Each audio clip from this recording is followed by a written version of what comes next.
Penitential Walk with Mary dinaluhan ng 100,000 mga deboto ng Senyor Santo Niño sa Cebu. Brigada Aires sa 12 Depositaryo, ibrigada mo! Brigada Live Report.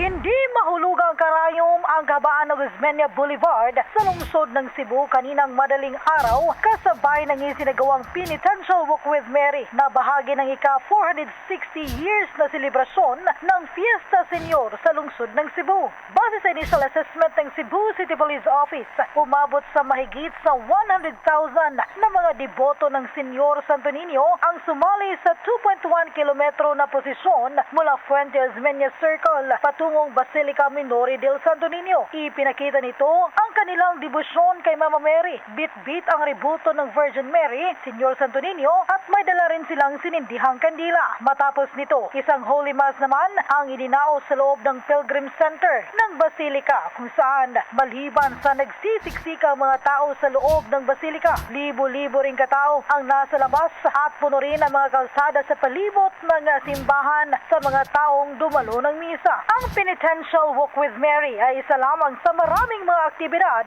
sa Fiesta Senior 2025. Pagkatapos ng misa, agad na isinagawa ang traslasyon upang magkasama ang Holy Family kung saan dinala ang imahe ng Santo Niño at ng Our Lady of Guadalupe de Cebu papunta sa National Shrine of St. Joseph sa lungsod ng Mandaue.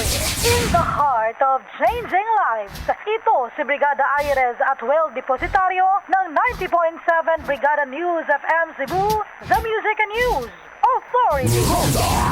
Brigada. Ang bahaging ito ay hatid sa atin ng NutriCleanse Herbal Capsule. Linis tiyan, sexy tiyan.